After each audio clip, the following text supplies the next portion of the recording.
नमस्कार दोस्तों, स्वागत आप सभी का आपके अपने ही YouTube channel all exam paper में। दोस्तों मैं लेकर आ गया हूँ प्री बोर्ड परीक्षा का ये पेपर है कक्षा 10वीं विज्ञान का। इस वीडियो के माध्यम से हम पूरा सॉल्यूशन देखने वाले हैं। तो चैनल पर नए जुड़े हो चैनल को सब्सक्राइब कर लेना है। आपको इस चैनल के माध्यम से क्लास 10 के जितने भी सब्जेक्ट हैं सभी सब्जेक्ट के आपको प्री बोर्ड एग्जामिनेशन के जितने भी पेपर आपको दिए गए हैं उसका सॉल्यूशन है वो मिलने वाला है। तो दोस्तों इसमें टोटल आपके 24 क्वेश्चन पूछे गए हैं। 24 क्वेश्चन के आंसर का सॉल्यूशन देखने वाले हैं इस वीडियो के माध्यम से, तो वीडियो को अंत तक जरूर से देखना है। तो दोस्तों सबसे पहला जो क्वेश्चन पूछा गया है सही विकल्प चुनकर आपको आंसर देना है। तो इसमें जो है पहला क्वेश्चन आ जाता है पीएच स्केल की परास है। तो इसमें आपको 4 ऑप्शन दिए गए हैं, इसका सही राइट आंसर आपका हो जाएगा सेकंड वाला सही राइट आंसर हो जाएगा। टिक किया गया है तो आपको सेकंड वाला राइट आंसर लगा लेना है। आगे आ जाता है 2 नंबर क्वेश्चन, कार्बन की संयोजिकता होती है। तो दोस्तों कार्बन की जो संयोजिकता होती है वो होती है आपका 4 ऑप्शन दिए गए हैं, तो इसमें होते हैं 0-4 होती है, तो इसका सही राइट आंसर हो जाएगा 4 नंबर का इसका सही राइट आंसर हो जाएगा। आगे 3 नंबर क्वेश्चन आ जाता है मेंडलीव के आवर्त नियम के अनुसार तत्वों को आवर्त तालिका में व्यवस्थित किया गया क्रम है। तो इसमें आपको 4 ऑप्शन दिए गए हैं, इसका सही राइट आंसर हो जाएगा बढ़ते परमाणु द्रव्यमान में। इसका सही राइट आंसर 3 नंबर का सही राइट आंसर हो जाएगा 3 नंबर क्वेश्चन में। 4 नंबर क्वेश्चन आ जाता है एक अश्व शक्ति में कितने जो है वाट होते हैं। तो दोस्तों 746 वाट होते हैं, तो इसका सही राइट आंसर हो जाएगा 1 नंबर का। आगे 5 नंबर क्वेश्चन आ जाता है चुंबकीय क्षेत्र रेखाएं होती हैं। तो दोस्तों बंद वक्र इसका सही राइट आंसर हो जाएगा 3 नंबर राइट आंसर हो जाएगा 5 नंबर क्वेश्चन का। आगे दोस्तों 2 नंबर क्वेश्चन पूछा गया है रिक्त स्थानों की आपको पूर्ति करनी है। सबसे पहला क्वेश्चन पूछा गया है सिरके में अम्ल उपस्थिति होता है।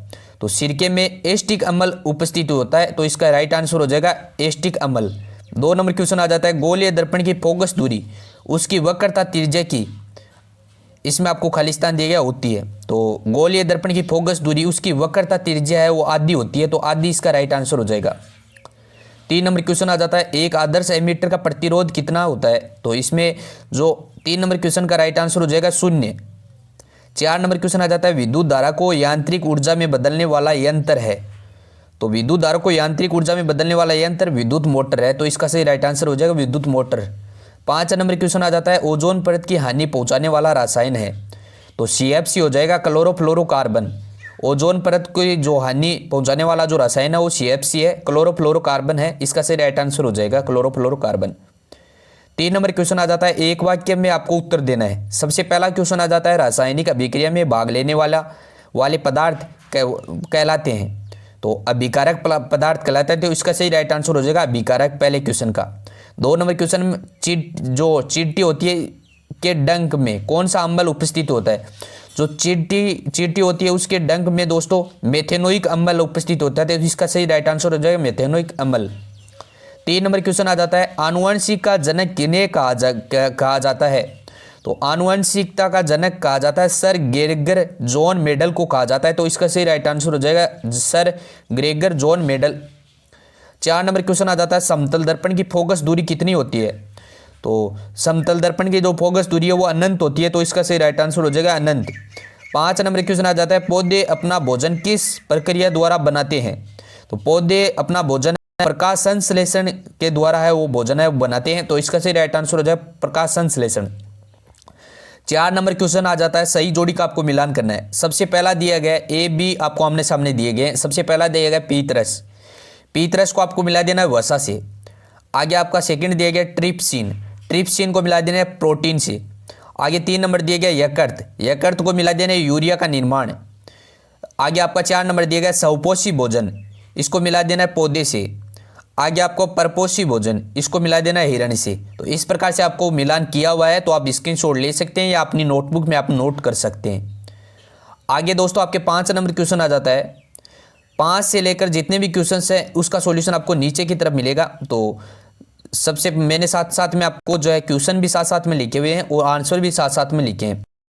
हेलो दोस्तों, पढ़ाई में डाउट्स हैं तो सबका सॉल्यूशन है डाउट नेट। घबराइए मत, आपके पास कोई भी क्वेश्चन हो किसी भी सब्जेक्ट का हो, आप इस एप्लीकेशन के माध्यम से उसका सॉल्यूशन ले सकते हो। उसकी आपको क्वेश्चन की फोटो लेनी है, क्रॉप करना और उसे अपलोड कर देना और 5 सेकंड के अंदर आपको तुरंत सॉल्यूशन मिल जाएगा।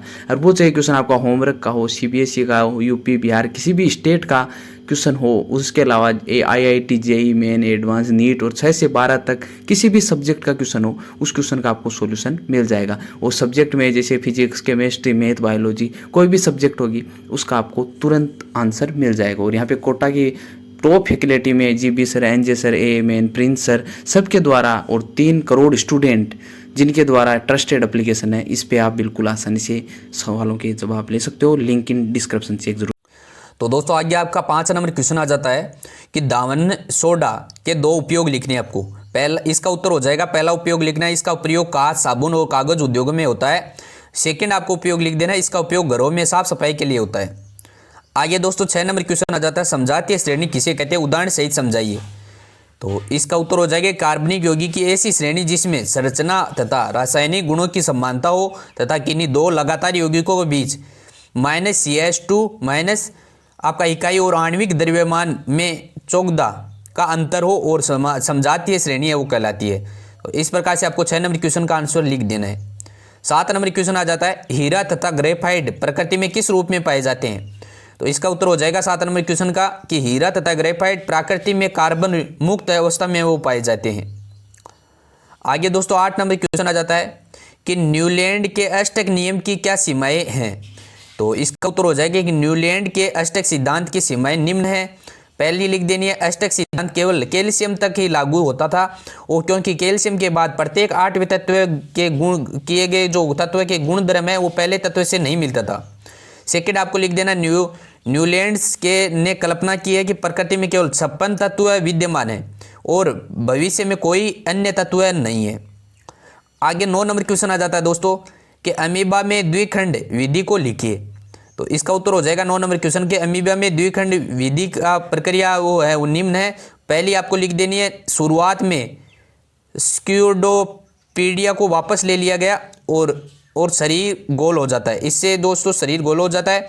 सेकंड आपको लिख देना, नाभिक साइटोप्लाज्म के विभाजन के बाद आनुवंशिक रूप से जो है विभाजित होता है। और 3 नंबर आपको लिख देना, मुख्य शरीर में विखंडन के बिंदु पर एक कुंड या कसना विकसित होता है और इसमें 4 नंबर आपको कुंड संकीर्ण हो जाता है और में 2 अनुजात कोशिकाएं बनती हैं। तो ये आपको लिख देना है। आगे 10 नंबर क्वेश्चन आ जाता है, गुणसूत्र किसे कहते हैं। दोस्तों इसका उत्तर हो जाएगा, गुणसूत्र कोशिकाओं के केंद्र में स्थित दागेनुमा पतली संरचना जिनका आनुवांशिक पदार्थ DNA कोशिका द्रव्य में स्वतंत्र रूप में न रहकर केंद्र में कुछ विशिष्ट संरचना के रूप में व्यवस्थित होता है उसे गुणसूत्र कहलाते हैं। तो यह गुणसूत्र का आपको 10 नंबर क्वेश्चन का आंसर लिख देना है। आगे दोस्तों 11 नंबर क्वेश्चन आ जाता है, आकाश का नीला रंग क्यों दिखाई देता है। तो इसका उत्तर हो जाएगा कि जब सूर्य में आने वाला प्रकाश पृथ्वी के वातावरण में प्रवेश करता है तो वातावरण के कणों से टकराकर इधर उधर बिखर जाता है, लेकिन वातावरण में कण श्वेत प्रकाश के नीले रंग को परिवर्तित कर देता है, इसी कारण प्रकाश का रंग वो नीला दिखाई देता है।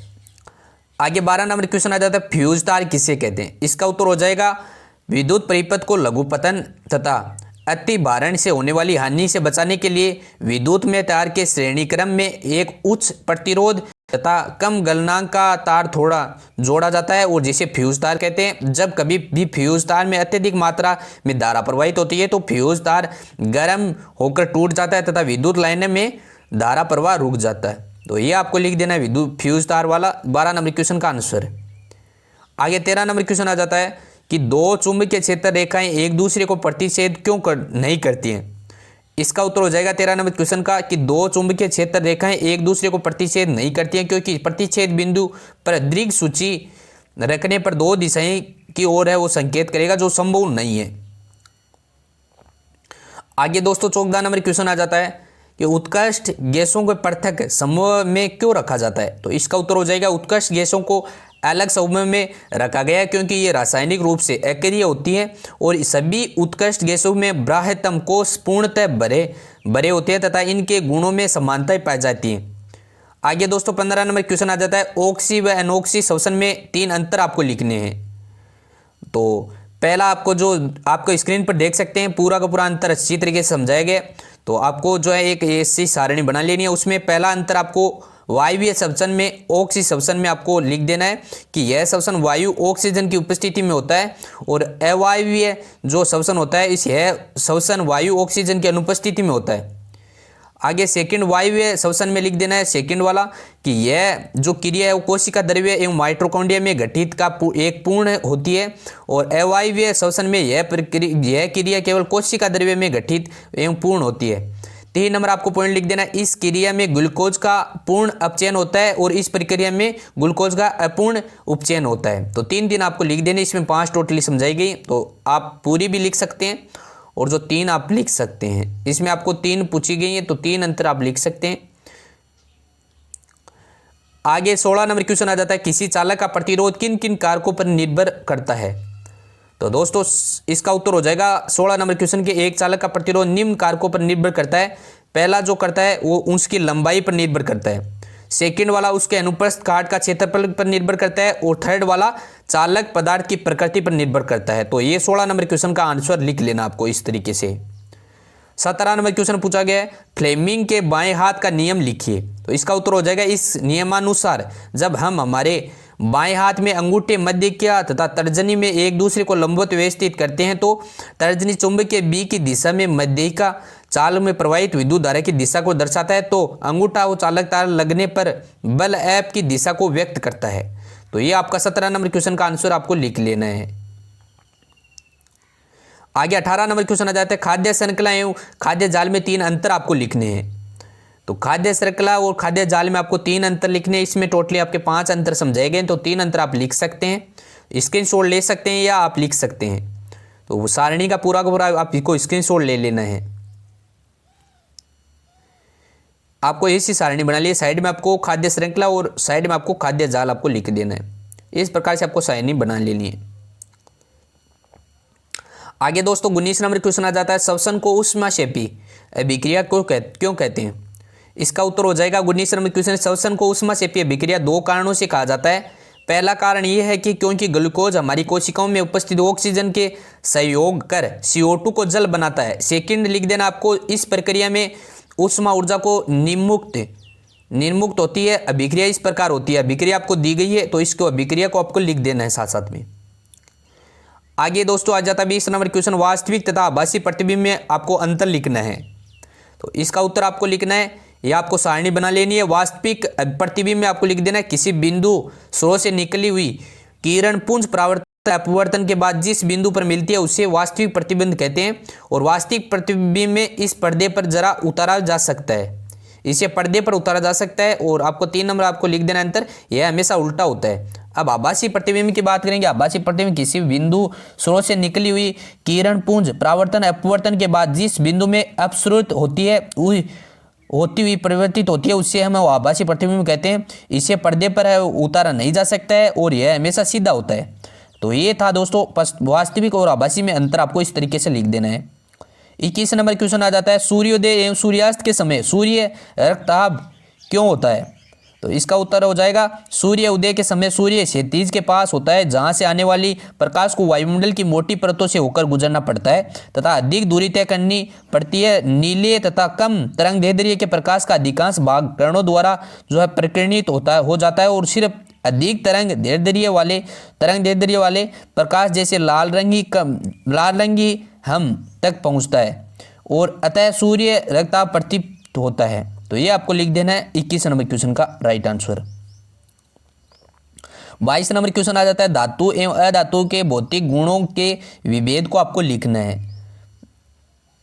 तो किस प्रकार से लिखना है, धातु आपको इस धातु और अधातु की सारणी बना देनी है। धातु होते हैं, धातु विद्युत धनात्मक तत्व होते हैं और इसलिए एक अथवा अधिक इलेक्ट्रॉन त्याग कर धनात्मक आयन बनाते हैं। और धातुओं में आपको लिख देना, धातु सारी एक ऑक्साइड बनाती है। और अधातु आपको लिख देना है, अधातु विद्युत ऋणात्मक तत्व होते हैं और इसलिए एक अथवा अधिक इलेक्ट्रॉन ग्रहण करके ऋणात्मक आयन बनाते हैं। और अधातु अम्लीय अथवा उदासीन ऑक्साइड है वो बनाते हैं। तो इस प्रकार से आपको सारणी बनाकर आपको 5 पॉइंट आपको सारणी में लिख देने हैं धातु और अधातु के। तो स्क्रीनशॉट ले लेना आपको सभी क्वेश्चंस का।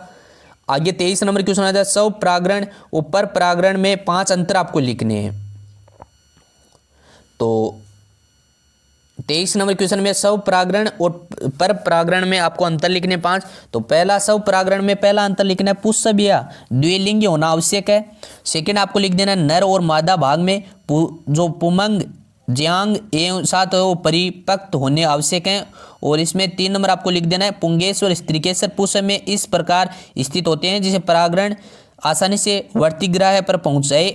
और इसमें आपको उदाहरण भी लिख देना है, स्व परागण में मटर। और जो पर परागण है इसमें आपको लिख देना पुष्प द्विलिंगी एवं एकलिंगी हो सकते हैं। नर व मादा पुष्प अलग अलग पौधों पर भी हो सकते हैं।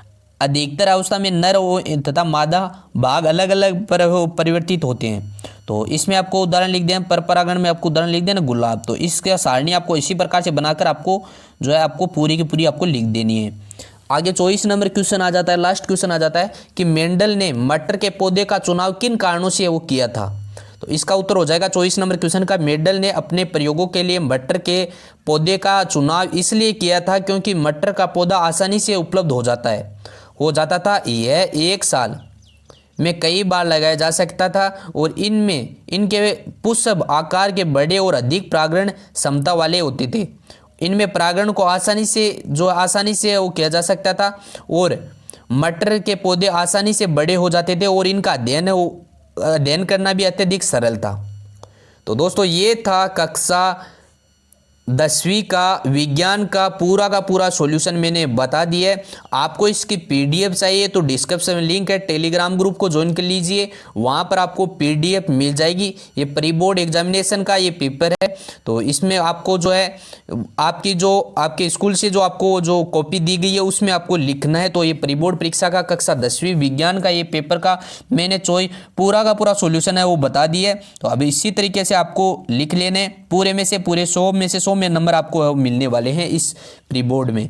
तो अच्छी तरीके से आपको लिख लेना है और वीडियो को दोस्तों के साथ में शेयर कर देना है ताकि 10वीं क्लास के जितने भी विद्यार्थी हैं सभी की हेल्प हो सके। और दोस्तों इस वीडियो को लाइक कर दीजिए, चैनल पर नए जुड़े हो चैनल को सब्सक्राइब कर लीजिए। आपको जिस भी सब्जेक्ट का प्री बोर्ड परीक्षा का जो सब्जेक्ट का चाहिए तो आप कमेंट बॉक्स में कमेंट करके जरूर से बता सकते हैं। आपको इस चैनल के माध्यम से जल्दी प्रोवाइड करवा दिया जाएगा। धन्यवाद, मिलते हैं अगले वीडियो में, तब तक के लिए जय हिंद जय भारत।